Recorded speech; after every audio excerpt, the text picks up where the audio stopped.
Agada. Mbijan raganya. Albaka. Mbaka important. Yo, nga transfer la sto. Ya transfer la. Ha, code nyinji. Okay. What's that? Nsila ID soto. That's sorry. Agada. Mbijan bro. Albaka. Mbaka. Bara Allah service o tariya. Mbale. Mo ki janna nun kunu bara tariya. Jannom yona forest de bureau. Gambia tonkon na no mbali ya bere. Birim koyna fo kato. Bari si kodo kino kato ni fo bolong labe. 56 branches mola soto Gambia jam. Ha? Gambia kono ani Gambia bantala bankol. Nka kodo kiya bere. Kodo sifa fo falindiro fo nyaadi lafta même na kodi to poto nin kodi maraw. Jannom number 1 ti nyonta. Andum fana nata anoda enterprise sotale. Wolam nyindi ko domorol fana kol fana be firale de dadi ma ni domorol ni fana beteat. Gambia dawda yalo ngam fa kendol sotale je. Wo moyo diat ha. Apelenta ni baraka ni ma lafta nyelen kendol e bina. Yalo bu kanila ko la baraka ba. Yalo ndel chosano lo. Baraka.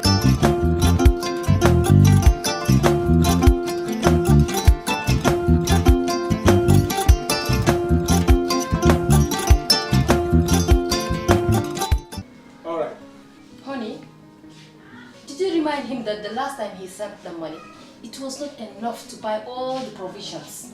Oh, sorry, I forgot to tell him. Are you guys talking about money transfer to buy provisions? Yes. But don't you know about Baluwo? Baluwo? What is Baluwo? Baluwo is a service that your son can use to send provisions directly to you guys from the shop. And you don't have to worry about the exchange rate. Tell me how Baluwo works. It's very simple. Just log on to baluwo.com and shop, or download the app on your phone. You can shop on the website or using the app to buy online basic products for your family and friends. With Baluwo, you decide what your money is spent on. Your money, your choice. Buy online products for your family and friends in the Gambia, Senegal, Nigeria or Mali. Baluwo, better than sending money. For the first time in the history of the Gambia, Gambia Printing Publishing Corporation proudly introduces the Biliomatic exercise book printing machine. The machine has the capacity to print more than 20,000 books per hour. Yes, 20,000 books per hour. It also prints magazines, newspapers, calendars, flyers, normal books and all kinds of printed documents plus items at affordable prices. With the Biliomatic printing machine, GPPC can now render high quality and non-size restricted printing service supply across the sub-region. Rush now and partner with GPPC for all your public and private printing service needs. Print with us today and you'd be offered highly professional, reliable and efficient service delivery by our team of experts. The Gambia Printing and Publishing Corporation is here to meet all demands and is reliable at all times. For more info, contact us on 437-4493 or 437-4402. GPPC is Gambian and it's yours.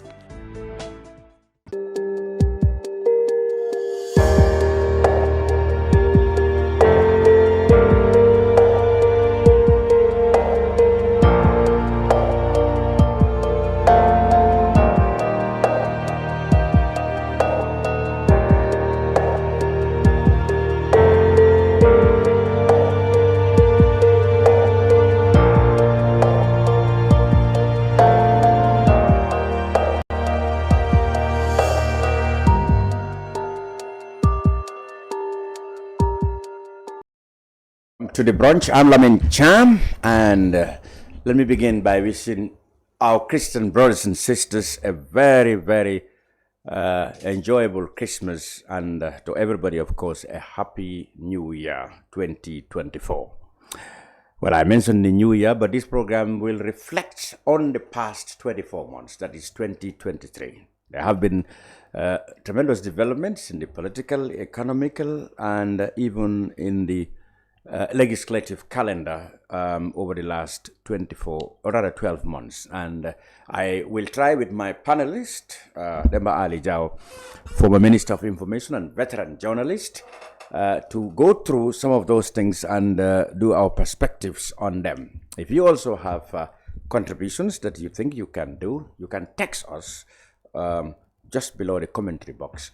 we should be able to see and read a few. Well, the year, of course, Jao, began on a sad note, yes, the passing of the Honorable Aliu Badara,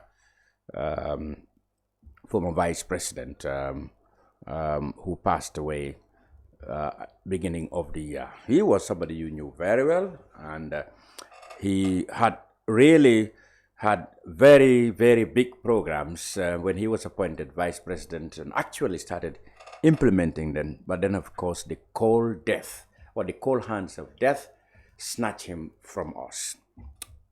Since then, of course, there have been, like I said, many developments in the political, economical, and legislative front.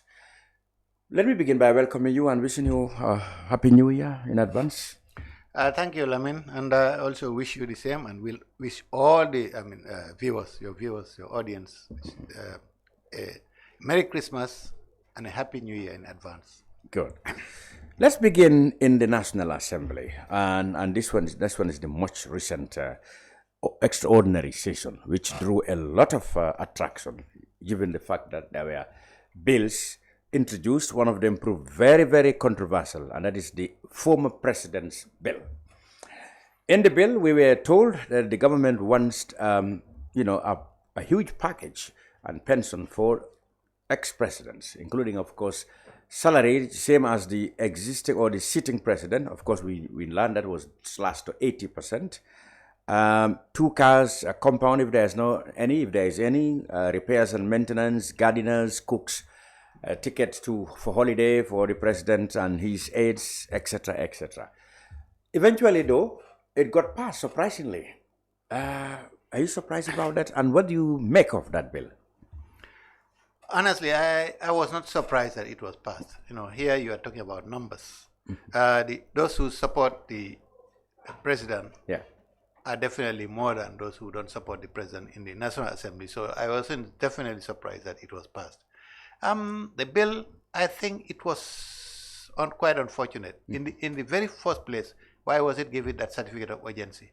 Yes. Because, we listened to the Minister of Justice, the Attorney General, telling us that former President Jammeh as yet is not entitled to that bill, to benefit from the bill.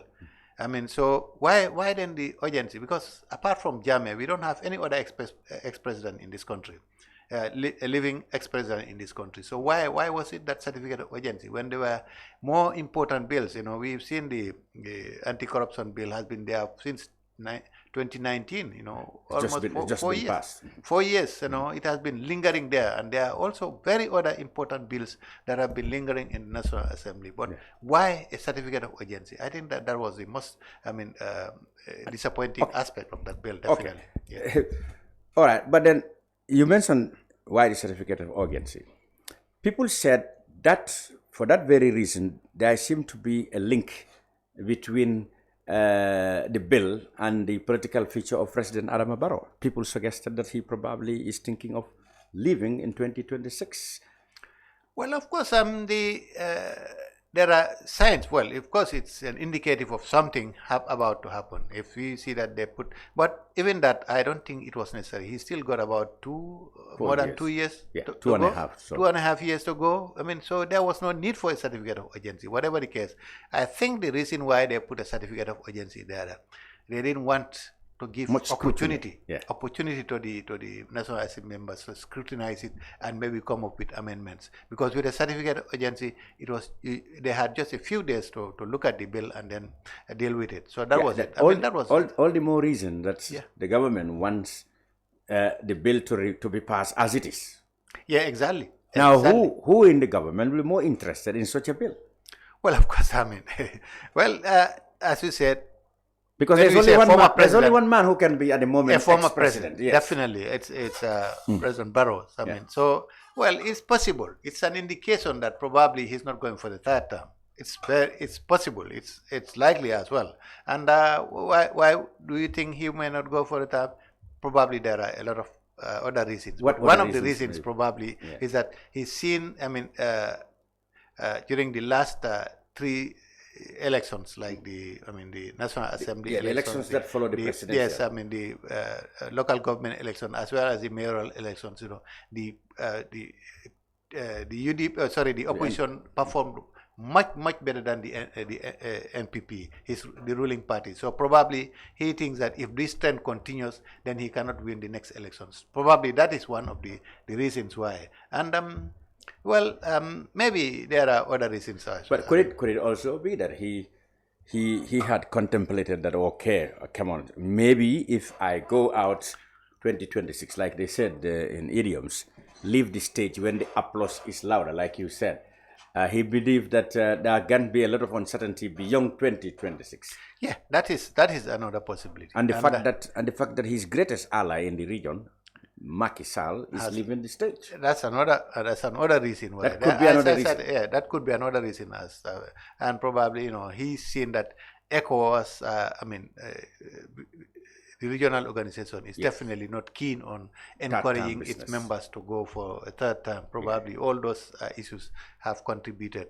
But it's possible. It's possible that he may not go for a third term. If I were to advise him, I will advise him not to go for a third term if he wants to, to maintain the credibility and the popularity or whatever he has. Because if he goes for a third term, possibly he may win. But even if he wins, he's already... It doesn't change the fact that he has a burden to carry. Exactly. So if I were him, definitely I will stop at 2 terms. Yeah. But if he was to do that, of course his lieutenants never want that. They don't like to hear any line like that. And they said no, it's going to be Adama Barrow who's going to run. They make that categorically. Although I want to believe that Adama, from now on, will not say categorically, I will not run. And he will equally not say categorically, I will run for 2026. His words are going to be in riddles. We will beat the opposition. We will do what we did to them the last time. But I believe, from my observation, he will never say categorically, I will never run in 2026. And he will not equally say, I will run in 2026. I can tell you, I believe he will never say this directly himself. But it is going to be left to interpretations. Well, it's just like his brother did in Senegal, Macky Sall. So he left the people, guessing up to the very last minute. Yeah. So definitely President Barrow is also going to do a similar thing. He will never come out clear as to what he's going to do. If he does that, that is going to be detrimental to his party because, then the jockeying will start.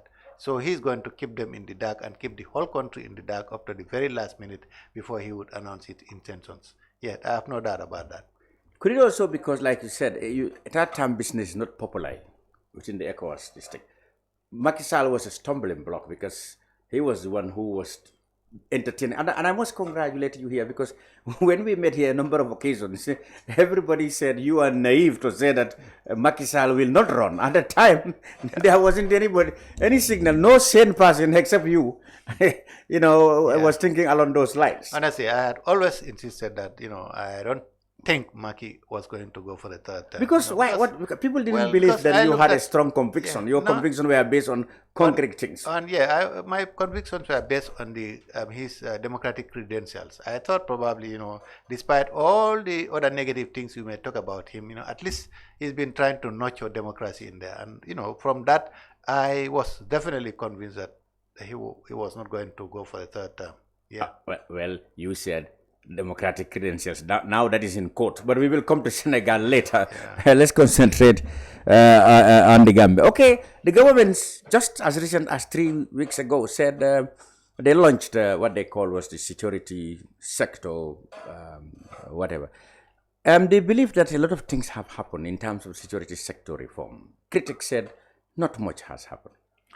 Well, visibly, definitely not much has happened. We have not seen, because this security sector is virtually operating the same way that it has been operating during the Jammeh time. We've seen them, the arbitrary arrests, detentions, and all other things. So, honestly, of course, there has been an improvement on the way they have been dealing with the civilians, particularly the army and the paramilitary and other. Of course, the army has been. There is an improvement. Yeah. There is a lot of improvement on that side as well, because during the Jammeh era, we've seen how they've been so callously dealing with civilians and others, and they were kind of most of the time following orders, to do this and do that. They didn't care about the consequences.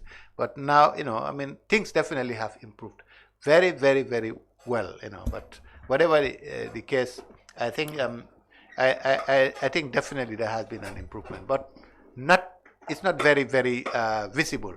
The security sector reform that we all anticipated and that the government promised us is definitely not very visible. It's honestly not visible. But as I say, the comportment of the security forces has improved a lot. Yeah. Notably the SIS, the former NIA. Yeah, that is another area, definitely another, because we know how they visible they were in going about arresting people, doing some police work and all other things. Now it is no longer the case.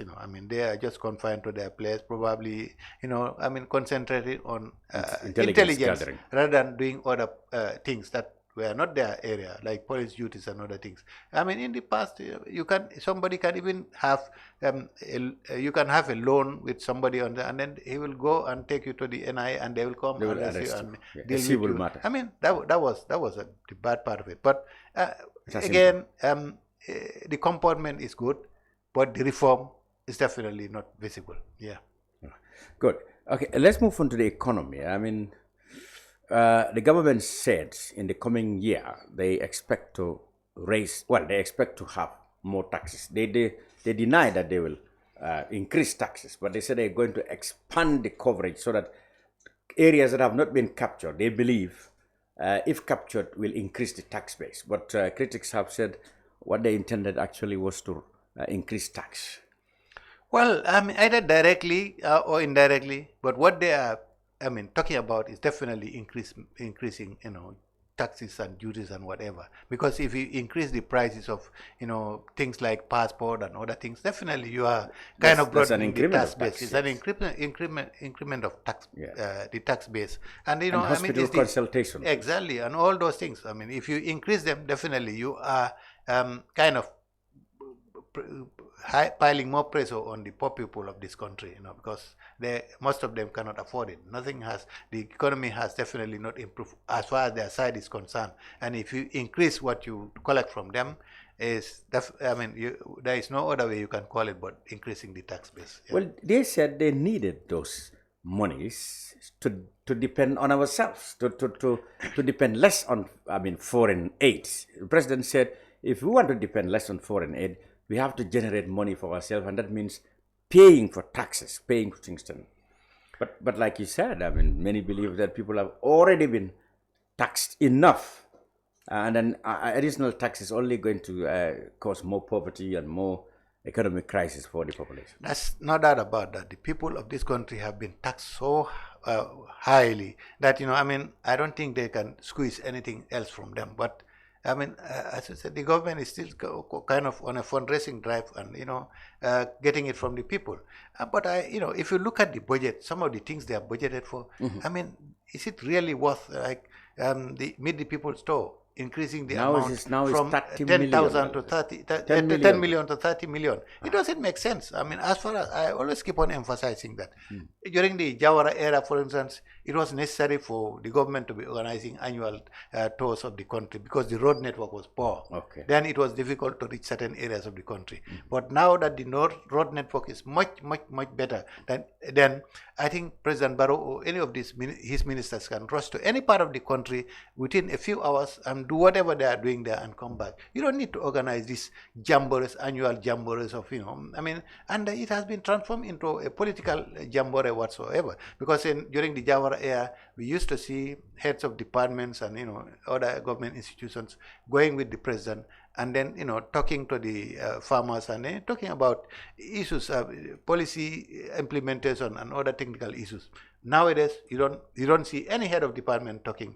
Only the politicians, the ministers. And those the local people talking, and everybody is kind of praise singing the president. So it's kind of more of a political jamboree. It's definitely not worth even half of the amount that is spent on it. And now it's going to be $30 million. Yeah, I think that is, I think the area that the money is going into, I don't think it's wise.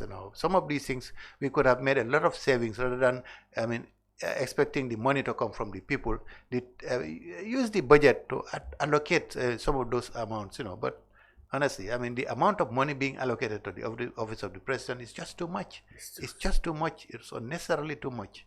And those who allocated, the parliamentarians themselves came under criticism of course. Over the last year. For one, buying themselves, well, so to speak, 2.5 million Prados. I mean, they argued that this is government policy.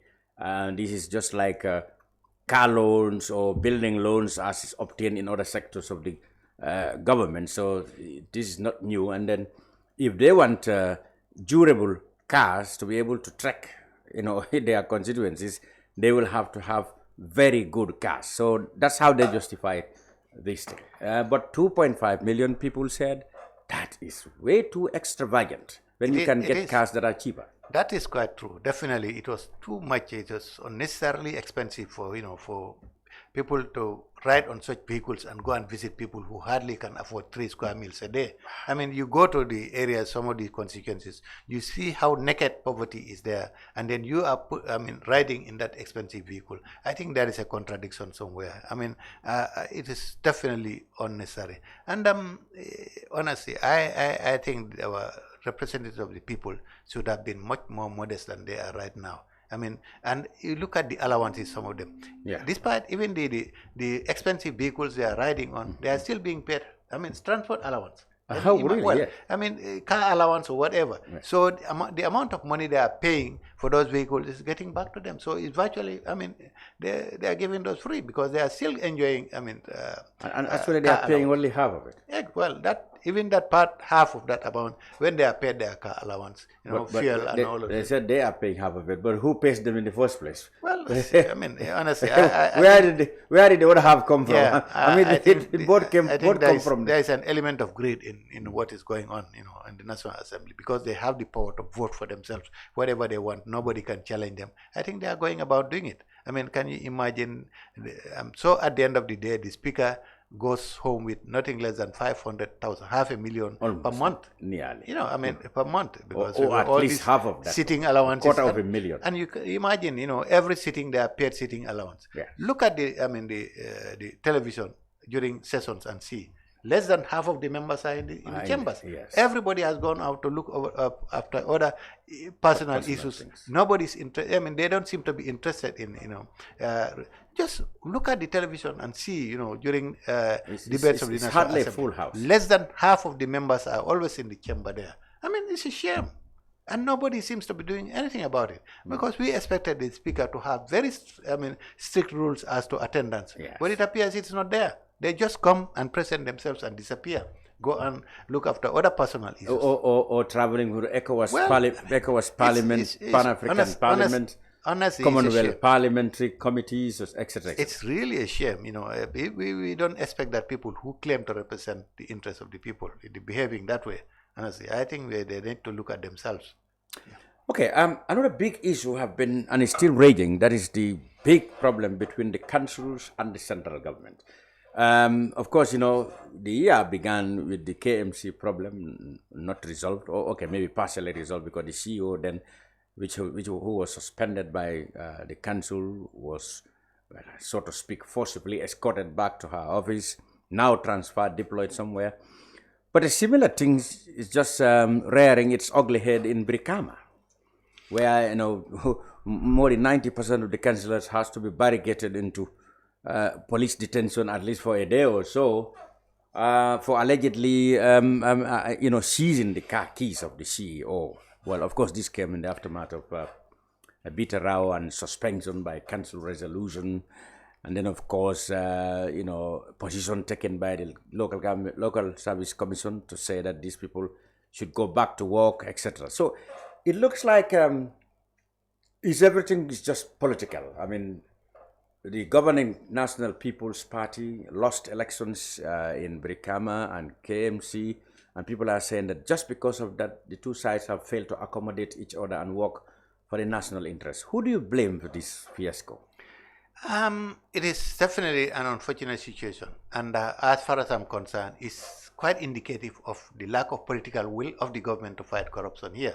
Because we know, in the case of the KMC, they came out with sufficient report. evidence to Even a indicate that report, there was some investigative fraud report. involved.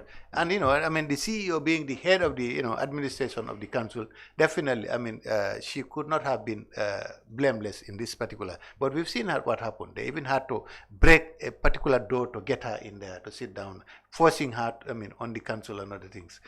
It's a similar thing happening in Brikama. They came out with very sufficient evidence that there was fraud and corruption going on within the staff of the council. And they identified the people they said were mostly responsible for that fraud, but here again the government is coming on the side of those who have been accused, rather than taking steps to make sure that at least you address the issue in a more, in a much better way than just siding with one side. I mean, the Brikama Area Council definitely came up with very convincing evidence that those they have named have been involved in some sort of fraud or whatever, alleged fraud or whatever. But the thing is, I mean, I think what the government should have done was to investigate the matter. I mean, probably put those people aside, either transfer them to other areas or, let them, excuse them from work until they investigate and find out the allegations again. But you just don't come out and say that they must go back to work. I mean, you are encouraging, I mean, corruption. I think it's an indication that, there is definitely lack of political will on the part of the government to fight corruption. Mm-hmm. Yeah. Well, when you talk to people, they say, okay, maybe local councils too who've been voted and opposition tickets also fail to, or rather refuse to recognize the authority of the central government. They believe they are running a government of their own, etc., etc. So there was all kind of, accusations against one another. Yeah, I think you can. I mean, of course, there are certain blames on the maybe part of the local municipalities as well, controlled by the opposition. You don't.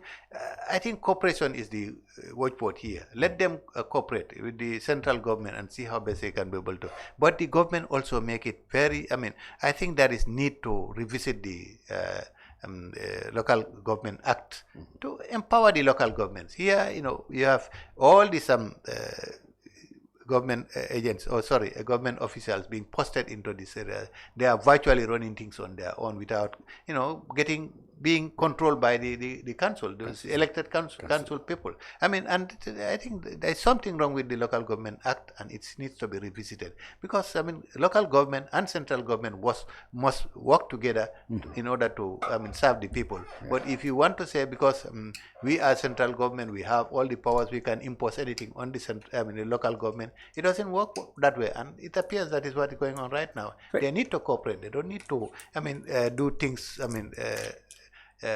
parallel. They definitely need to cooperate and do things together. I mean, that's the only way they can be able to serve the people. Yes, like I said, people in the NPP or in the government who says the opposition control local government councils refuse to recognize central government authority. They want to run their own opposition governments there. That's where the problem is. But then, on the other side, is it not also clearly the case that President Barrow, could play the statesman role and say, look, you know what? We have won in CRR, we won in URR, we won in NBR, we won in URR, but we lost in LRR, we lost in KM, we lost in WCR. So let's leave them to govern, run their own councils. Exactly, that's what we expect the government to do. They must acknowledge the fact that they've lost in the area where a majority of Gambians live, because about 3/4 of the population of this country live in these municipalities, which are owned by the opposition. Yeah. I mean, they need to acknowledge the fact it's the people's choice here. Yeah. I mean, and give them all the leverage and the power to run their affairs, rather than trying to interfere at every level. Yeah, because even to the extent of trying to impose people on them. Yeah. I think it doesn't help the situation in a way. What is happening, rightly or wrongly, in Brikama, is turning Yankuba into more of a hero. His people are coming. This is not against Yankuba. This is against the whole of West Coast. Yeah, it's an unfortunate situation. Definitely, I think the government needs to address this. And as I say, they need to also revisit the Local Government Act and make sure that the councils are given more autonomy than they are enjoying right now. We are talking about decentralization here. It's not a question of everything being run by the central government. It doesn't work that way. These are, these people. The elected councillors and the mayors or chairmen are actually more much closer to the to the grassroots than the central government. So it should work that way, and they should cooperate. I think that it definitely needs to be done. Talking about the councils, the local government presidential commission of inquiry is still on, not yet completed. In fact, they've taken a New Year and Christmas recess now. So far, what they have been, what have been coming out seems to really highlight a lot of maladministration in terms of finance in all the councils. But it looks more like the administrative parts. I don't know how much of decision making is affected, but it looks like the administrative part of the councils was definitely left much to be desired. Indeed. In fact, the Commission has shown that there is the local government areas or these municipalities and councils have been bastions of corruption. A lot of corruption has been going on there. But who do you blame here? Definitely the Ministry of Local Government, regional governments, is partially to blame, and and they are so-called, local government service commission or whatever. Yeah. It appears they've been not been doing the monetary work to monitor what is going on in the council. They left them to do their own thing. And as you alluded to also, so far what we've heard is that the corruption is within those who are government appointees who have been administering the councils. Yes. Again, it shows you that because when the commission was being formed, politicians criticized the president for targeting those mayors and chairmen because it was election time.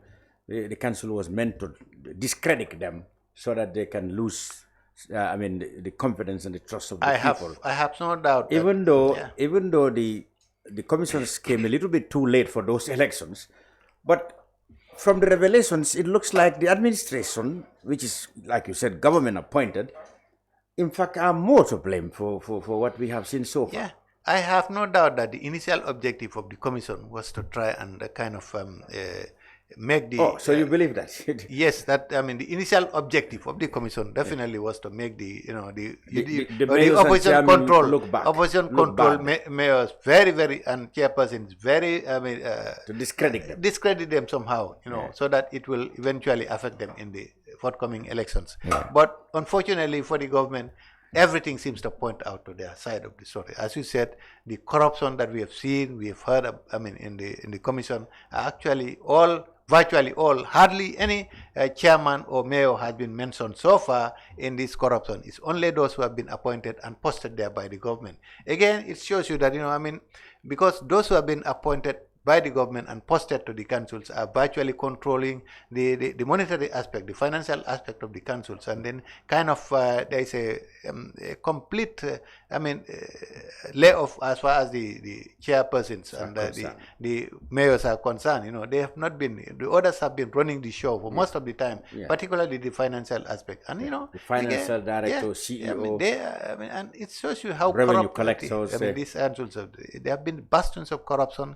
And again, it shows you that the way the councils are running is bad. It's bad. Definitely, you need to give the heads of the councils more power so that they can be able to control what is going on. For example, if you were going to Ghana and Nigeria, they should state governors and state. I think they should even be involved in recruiting who is to run the financial aspect of the councils. Not only government imposing anybody they want on them, even if they feel that they cannot be able to work with that person, like happened in KMC and what's happening right now in Brikama, the government will still insist on imposing on those. I think that's an unfortunate situation, and the government needs to revisit that.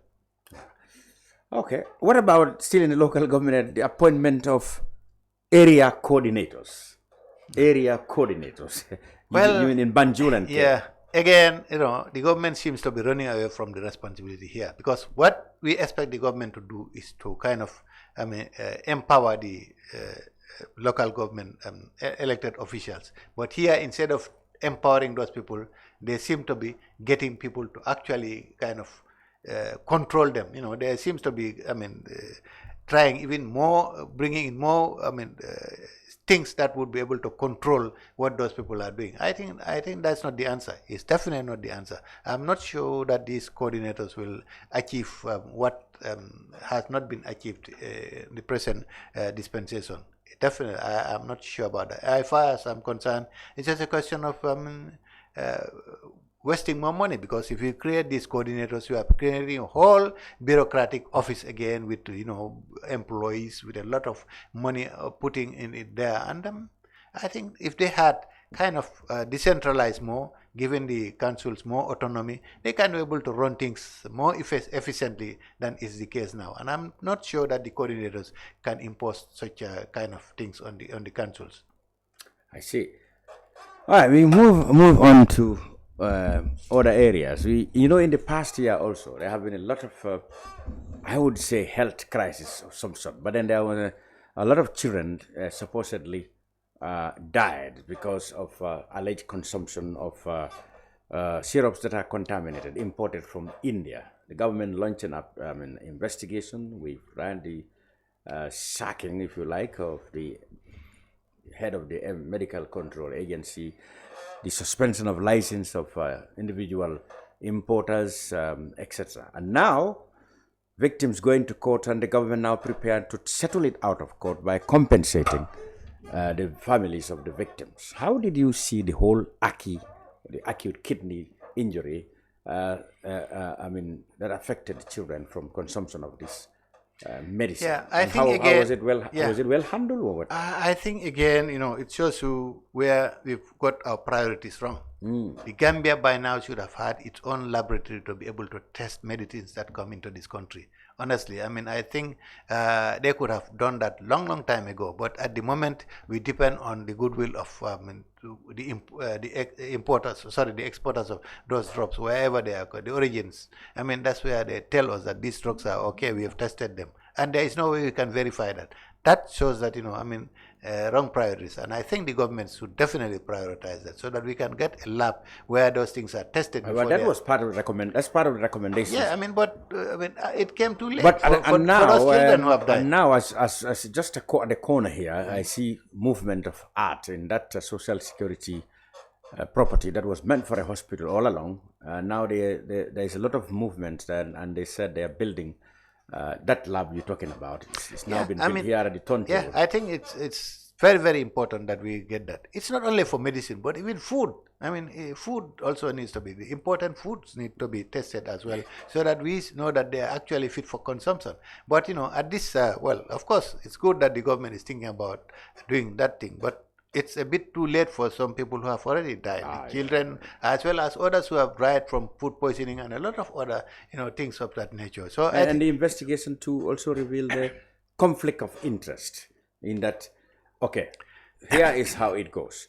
In order to be able to import drugs, you must be a pharmacist, and only pharmacist holds license to be able to import drugs. Now, most of the Gambian pharmacists don't have the money to import, so they rent their license to importers, billionaires from some, few of them Gambians, some from India and other places, who import drugs into the country. And the same people who own those licenses are those who are responsible for regulating this. I agree. The investigation also discovered a lot of conflict of interest, like regulators being license holders. Indeed, that is unfortunate, because most of those who held those licenses are actually working with the health ministry, and some of them happen to be even part of the regulators who are supposed to regulate this importation of drugs, and then as you said, holding their license and then renting them out to others who can afford to be. So, I think the government needs to look at that aspect and see that, this conflict of interest is definitely addressed. As long as it remains in there, then there is no way that the situation can be much regularized. Yeah. Okay, still on the health sector. The things that came out from the COVID-19 funds. The Auditor General, of course, came out with reports that was very damning about the COVID-19 monies. How they were spent. There were indications that there were over 30 entities whose names were not even in the list of the people who were, and yet they supplied food or other materials. But then dramatically we saw that money that came from the Global Fund against malaria and tuberculosis, that fund government seemed to take it very seriously by initiating prosecution of senior officials of the Ministry of Health for alleged corruption. Yeah, because what happened in that particular area is that, you know, government was compelled to pay $10 million, is it $10 million? Yes, back to, I mean, the Global Fund, because they were compelled by the Global Fund to pay that amount of money.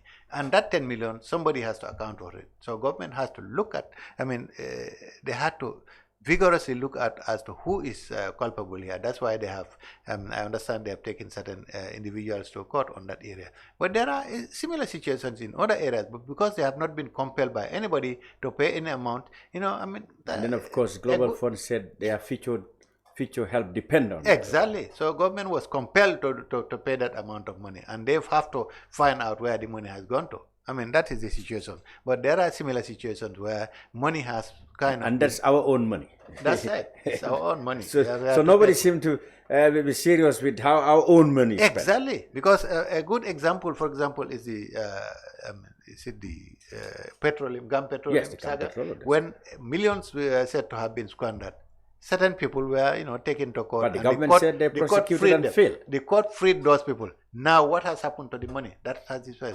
Government is not very much interested because... Well, no, but the government argued that they've prosecuted and failed. Yeah, they failed, but should they still, I mean, forget about the money? They shouldn't. They should still try to find out where the money has gone. Somebody must be accountable for that Yeah, money. but when you take somebody you believe have stolen the money and you take the court freed, what are you going to do? So what do you do? So you forget about the money. Well, if the court frees it, because if you go for the man, they'll say you are disobeying court order. They still need to do their homework and find out where the money has gone. Well, you know, the money didn't disappear in full. The accusation is that the thing was not properly investigated. Let them investigate it. And I mean, enough evidence has not been presented to satisfy the court. I think it's not too late. The money didn't just appear in thin air like that. Somebody must have been accountable for it. So let them still continue to invest. They just don't forget about those large, huge sums of money, I mean, public money, because you tried to convict somebody and then the court decided otherwise. You don't stop there. You still continue. Probably, you know, I mean, the investigation was not properly done. Let them continue to investigate who actually is culpable for that huge amount of public money. I mean, you don't expect the government to fold their hands because the courts have freed those people. So that's the end of the matter. That doesn't make sense. If the government is definitely serious about, I mean, fighting corruption, something needs to be done to find out where the money has gone to. Yeah. Okay, we civil liberties we were discussing. I mean, press freedom, you are a veteran journalist, freedom of speech and all of this. All those issues have come in the last 12 months. For example, we've seen that Madi Jabate has been charged, not yet taken to court over alleged sedition, false publication. Sabali, we will come to him, who has just shifted allegiance politically, was taken to police and other things. Supposedly for saying things that they found to be inciting violence, etc. There have been issues like that.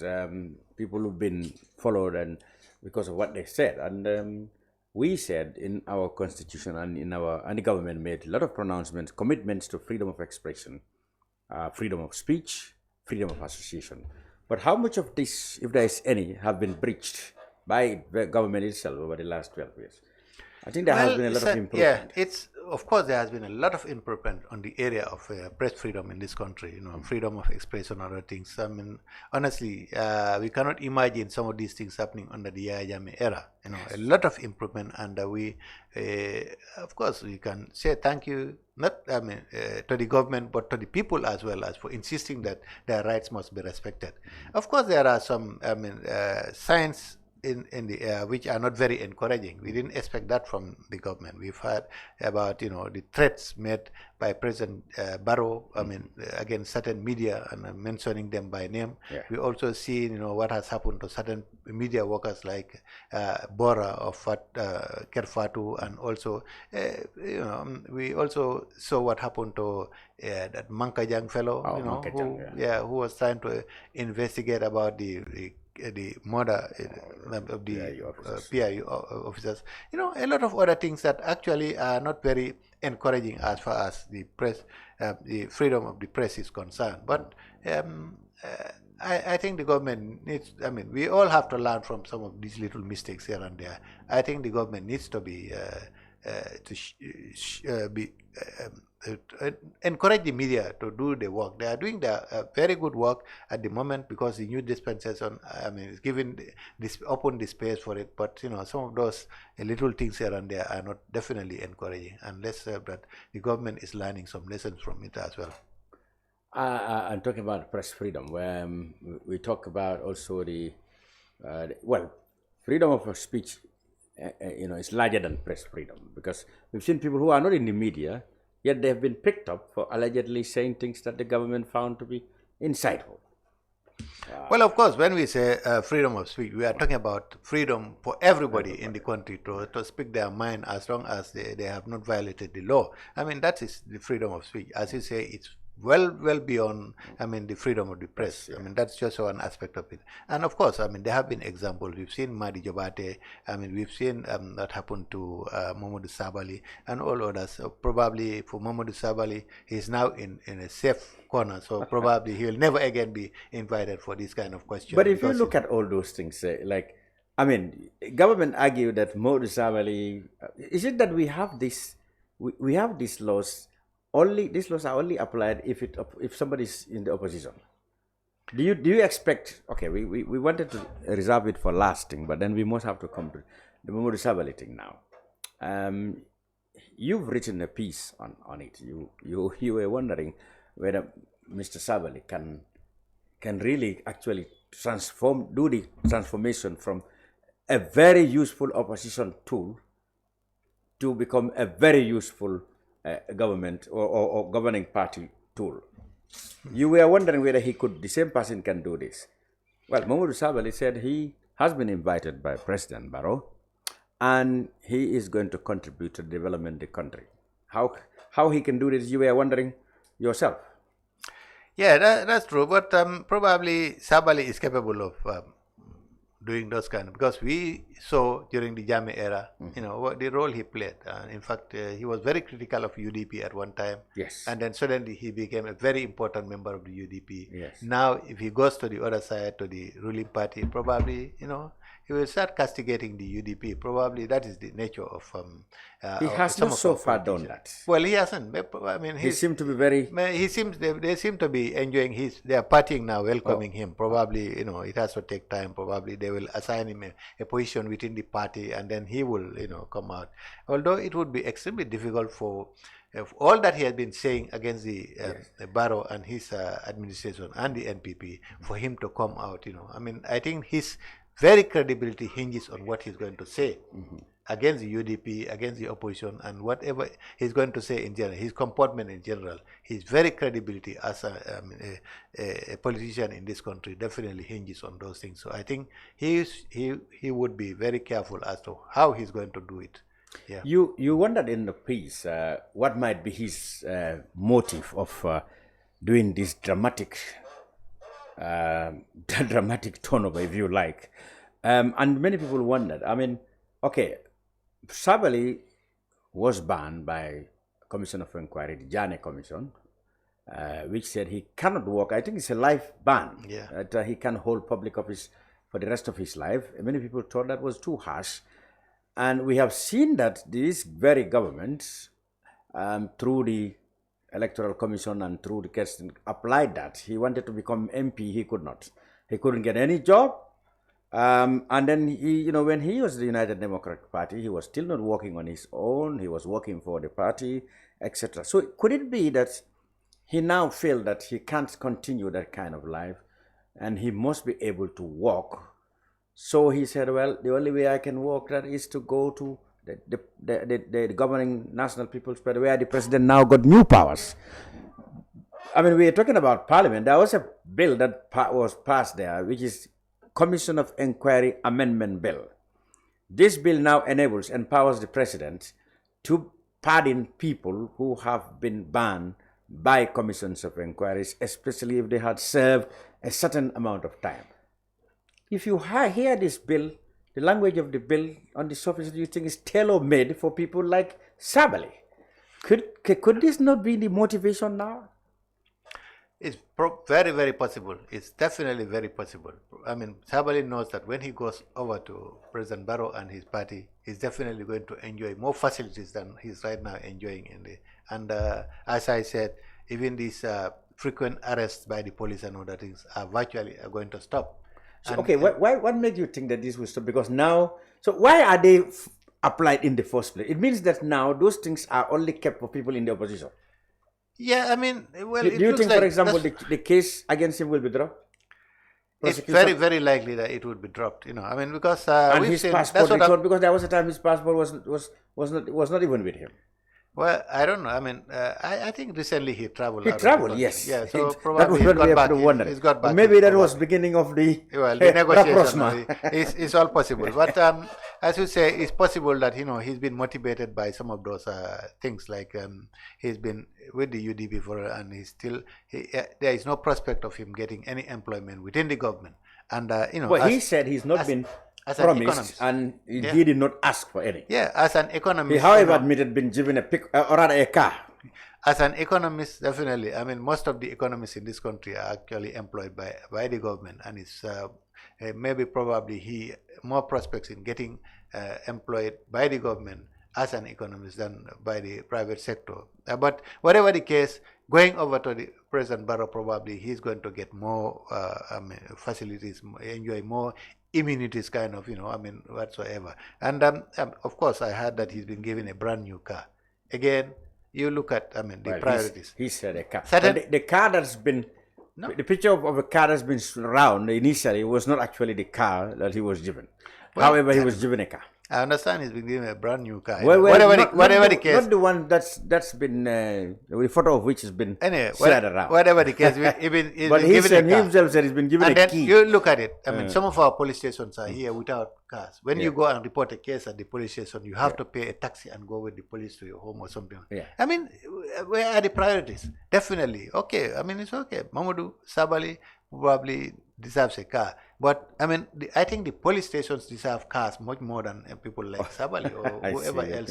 I mean, these are all issues. I think sometimes our priorities are wrong. But whatever the case, again, that bill in the National Assembly. What new things what sort of clouds would he continue to have or to now with the NPP? In the UDP, he was very much close to the party leader. He was seen to be a darling of everybody, quite a formidable campaign manager. He was very efficient and very effective. A thorn in the flesh of the NPP at the time. Indeed. Do you think in the setup of the NPP, does he think he has any role there? Of course, they have a campaign manager, which of course cannot be compared to Sabali. My namesake, Lamin Cham. Okay, you have the people like Dudu Sano, most vocal ones. But then, you think in the setup of the NPP, Sidi Njai also flexing his muscle in the party's deputy spokesman, Queen Jammeh spokesman. Sabali has been a very good orator, but do you think he can really fit in that, given that his language has to change now? Perhaps he was better at criticizing than now propagating. Yeah, that's a good question. I don't know how Sabali, can just suddenly turn out from the very, very strict critic of the government, very, very vocal critic of the government, and then suddenly turn around and sing the praises of the government. And in order to be noticed, he has to be effective. He has to be. But Sabali is a very effective politician. He's very, very good, and he's done a lot of work within the UDP. But whether he can suddenly turn around and do similar work for the NPP, I think that time will tell. But it is not going to be that easy, because everybody has been listening to what he's been saying. I mean, calling the NPP Keren Kafo and all other things, and then suddenly you start, singing praises of that party. How will the people, how will they see you? I mean, what would happen to your credibility as a person and a politician? And again, I mean, he was instrumental in probably attracting certain people to the UDP. Now, what is he going to do with those? How are those people going to see him and all of that? I think he has a lot of work to do to brush up his credibility as a politician. But probably he can do it. But I don't know. And I think he's also the very fact that he was very close to Lawyer Dabo and the executive, UDP executive, probably that was a cause of worry for some of them, because the very fact that he was very close, probably he knows certain secrets that they wouldn't like the NPP to know. Now he's gone over. Yeah, but yes, I was going to say, where do you think the UDP will miss him most? Because, you know, he's a charismatic politician. He was. Very, very charismatic, and he's very appealing to members of the party. But where do you think he will miss? Of course, they have to find a new campaign manager, whether that person will be as efficient and more of a more useful attack dog for them than Sabally is another question. Where do you think he will be missed most? Yeah, in that is one area. He was very, very effective. He was very, very vocal, and he was very, very close to the grassroots. I mean, that's absolutely no doubt. Whether they will get another campaign manager that vocal, that close to the grassroots, I think that's going to be very difficult. I mean, but well, as they say, UDP will still continue to exist. But again, Sabali's position would be difficult to fill, you know, in that aspect. Definitely, no doubt about that. If you look at the UDP, you see there have been a lot of defections, but even from Lamin Juara, we were talking about this 15, 16 years ago, we were talking about this Lamin Juara and Dabo split. But in all those cases, you don't see many, like a block, you know, a fragmented block from there going on to, to another party. Of course, Adama Barrow took some away, but if you look at it, you study them very well, you know that the hardcore UDP stalwarts, he refused to go. Even though Adama had the jobs, he had the, whatever the president has, incumbency, the die-hard UDP stalwarts refused to go with him. Who else can go away with a quite a big junk if Adama could not? I don't think that is going to happen, because as we said, UDP has very die-hard supporters, very, very solid support base. And to convince those people as a bloc to go move over to another big bloc, that's very unlikely. Of course, they will continue to be poaching, each other's parties, getting a big fish like they've got Sabally now. Probably, we are not sure. Somebody else may go. Well, they said this the transfer gate. They said others will follow. That's what they said. Maybe, I have no doubt that these things will happen, because some of these people probably are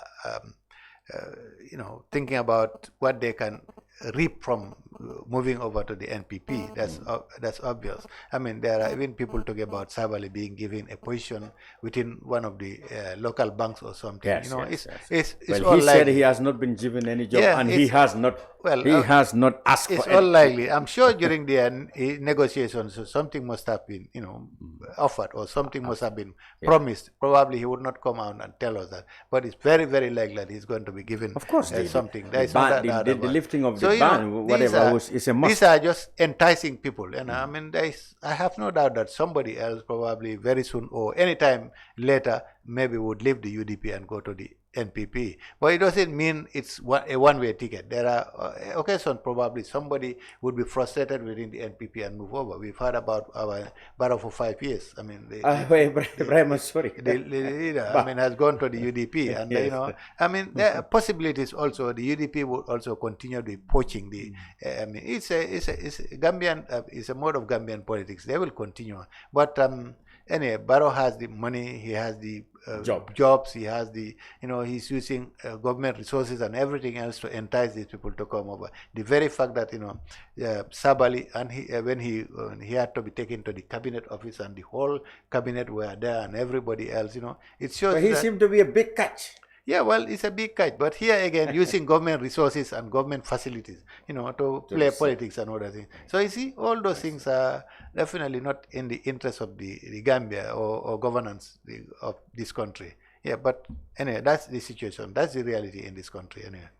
How do you think the new year will look like? Do you expect President Barrow to change his cabinet, and or do you advise him to change cabinet and put in new people, new ideas as the time goes on, or do you think he's even going to be, if he does effect a change, he's going to bring an even more glorified NPP stalwarts into office? It may not.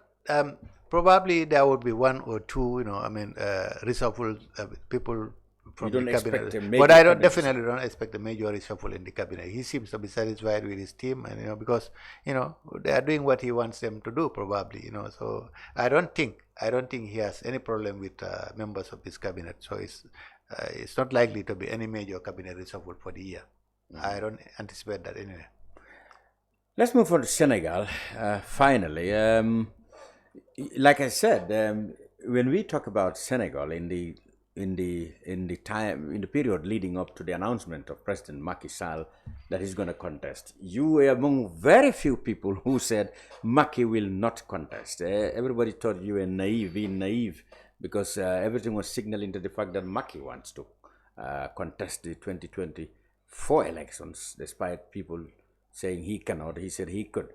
Finally, like you predicted, he said he's not going to run. But he's not going to run, yet his critics said he wouldn't allow everybody who wants to run to run. In the case of Ousmane Sonko, his party's been banned, he's been taken to prison where he still is, but his popularity is ever growing. What do you think we can expect in the next 1.5 months? Because the election is the 25th February. Yeah, I mean, of course, the government of Macky Sall will tell you that it's not him or his government that are actually this illegal battle Ousmane Sonko is fighting against the judiciary.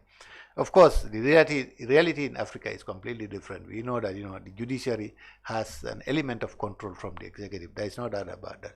So I would have definitely loved to see Ousmane Sonko given the freedom to contest. So that, because I don't think it would help the Senegalese democracy if they continuously refuse to allow him to contest. I think that is definitely a big dent on Senegalese. I have a lot of respect for Macky's democratic credentials for most of the time. In fact, that is what was the reason why I had always insisted that I feel that he was not going to run for a third term, and I was proven right at the end of the day. But I think the Ousmane Sonko thing definitely is kind of a big dent on the democratic credentials of both Macky Sall and his government, and I definitely want him to be allowed, so that all those who've been banned, people like Karim Wade, Halifa Sall, he's going on campaigning, and I think they should all be allowed. Let them allow everybody to get into the field, and whoever the Senegalese people choose at the end of the day, then that is it. Why do you think Macky Sall and his feared Sonko candidate or Sonko eventually winning elections? Is it his rhetorics or his... yeah, that's right. Scary rhetorics that he said he'll fight corruption tooth and nail. President Macky Sall feel insecure. That's why it looks systematically everything's been done to block his candidate. From the Adji Sarr alleged rape case to corrupting youths. Now, I don't know, somebody seizing somebody's mobile. All kind of things have been said. And if you told people said this is just to stop him from running, one way or the other. Yeah, that's an unfortunate situation. That is, if you accept the fact that it is Macky's hand who is there, this is not a judiciary, a war against the judiciary, but it's Macky who is behind it. If that is the case, I think it's an unfortunate situation, definitely. But it shouldn't happen, as far as I'm concerned. I mean, everybody, all the Senegalese should be free to run in there. And what Sonko has been charged for, I don't think it's grave enough to definitely to bar him from contesting the elections. I don't think so. I mean, because we've seen people who have been taken to jail, and from jail they were even contesting elections and winning. I mean, I think such a situation can apply to Sonko. He should be allowed, even if he continues to serve with, but he can still continue. I mean, be allowed to exercise his rights as a citizen of Senegal, and then contest the election. They should definitely allow him, whatever the situation is. That's what I feel. Implications of a new Senegalese government or the continuation of Macky Sall's people in the power, implications of this on the Gambia? What do you think will be? President Macky Sall and Presidents Barrow and Sall seem to have, even at the personal level, enjoyed a very good relationship. So even if Amadou Ba gets elected, which many see as a continuation of Macky Sall, you think relationship will remain same level with President Barrow and Gambia and Senegal by extension?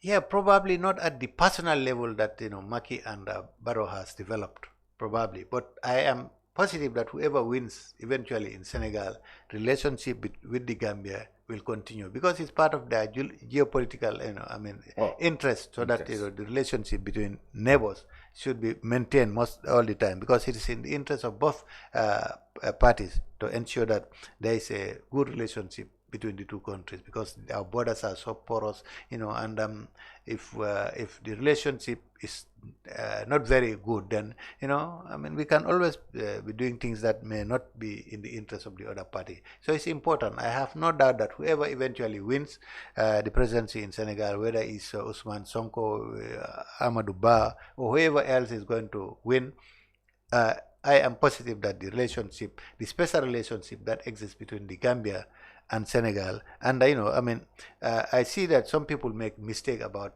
the difference between High Commissioner and Ambassador. The very fact that we have a High Commissioner between all Senegal, it means special relationship. It's only a special relationship that we have. Because it is only the Commonwealth. Yeah, Commonwealth or special relationship that we have in Senegal, that we have High Commissioner. So this special relationship is inevitable. It must continue, whoever is in charge of either country.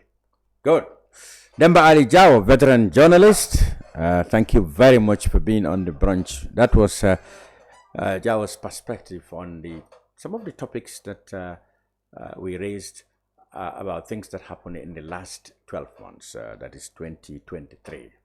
We wish you, on behalf of Jao and the brunch crew and everybody, and brunch fans all over the world, a Merry Christmas and a happy 2024.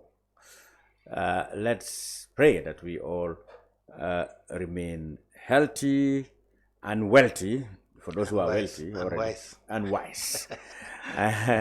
So thank you very much for being on the brunch all this past 1 year. I'm Lamin Cham. Hopefully with health and strength, we will be together even more in the new year. Bye for now.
Islamic microfinance is becoming an increasingly popular mechanism for poverty alleviation, especially for developing countries around the world.